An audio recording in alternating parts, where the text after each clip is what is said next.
Padilla. Thank you, Mr. Chairman. And just to note, I don't have questions this morning about critical minerals, but I'm glad to hear Senator Hoeven and the Secretary engage in that conversation. Mr. Secretary, the invitation remains open to come visit Lithium Valley in Southern California and see the tremendous potential there for lithium and other critical materials as well.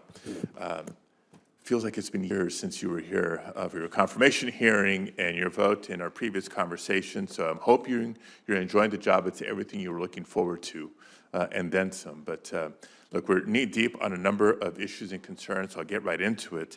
As I'm sure you're aware, the Department of Justice just yesterday published an opinion that asserts that the presidents have the authority to abolish national monuments. I know the chairman made reference to that in his remarks earlier today. I believe this is an extremely dangerous opinion that flies in the face of 90 years of precedent. And you and I discussed this when you were coming through for confirmation, because we worked very hard in recent years on establishing and expanding monuments in California in a very thoughtful and balanced way. So this is personal for me. Given the recent opinion, I do need to ask you for the record, what are your intentions towards recently designated national monuments in California, which, as I've shared with you, enjoy strong bipartisan support, not just at the federal level, but from local and tribal leaders as well? Thank you, Senator. And I do want to tell you, I would love to accept your invitation to come out and visit. And of course, California does have some of the top critical mineral resources in the country and can play a really important role in our national security. So look forward to talking to you about that.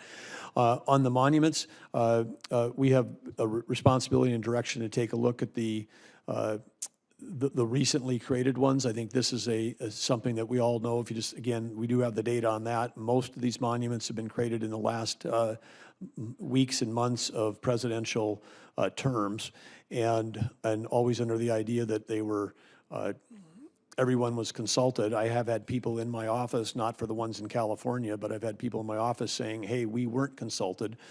So again, as we listen to the feedback from tribes and citizens and others around the country, we have a responsibility to get on the ground and do some ground truth. And I think the question is not whether their monuments serve a purpose. I think the real question is the size that generally comes up, because there are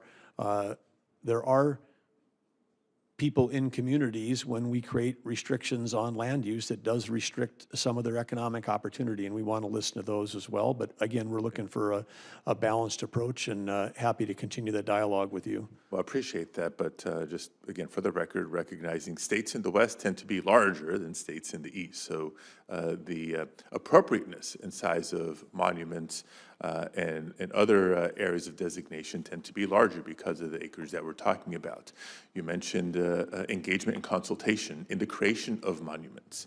That absolutely happened, as you know, in California, so I appreciate you recognizing the distinction. If it's going to be revisited or undone, we expect that same level of engagement on the back end before any action is taken or before any decisions are made. I know my time is limited. Let me move to another topic. As you and I have talked in the past, water, so important to California, to everybody, but especially California.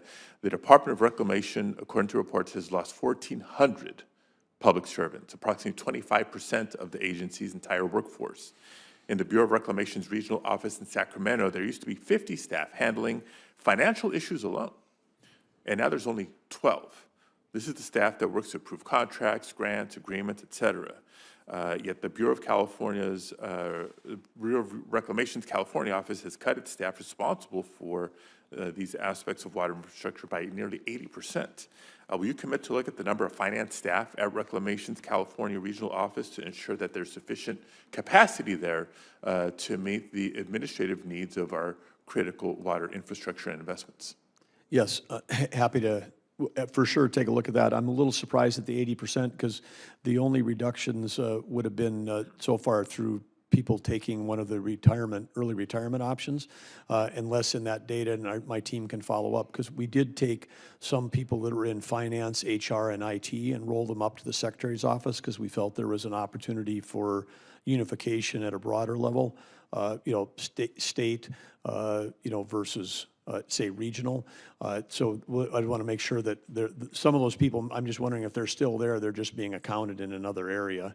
Well, if they're accounted, but also where is their work, where are their roles and responsibilities, and have they changed to still be California specific or more broad for the department? I know my time is up. Let me just put a pin in both on the reclamation side, how critical it is not just for within California infrastructure, but also, as we've discussed multiple times, the role reclamation plays for all the Colorado River states, both the lower basin and the upper basin. So we're going to be calling each other more frequently yet again after this hearing. And lastly, we'll submit for the record questions about the cuts to the U.S. Geological Survey. They play a critical role in developing Shake Alert, the nation's only public earthquake early alert system that more than 50 million Americans depend on. Technology has come a long way. It can be very helpful to save lives and minimize damage in the event of inevitable earthquakes. And so I want to revisit some of the budget cuts to that program as well. Thank you, Mr. Chair.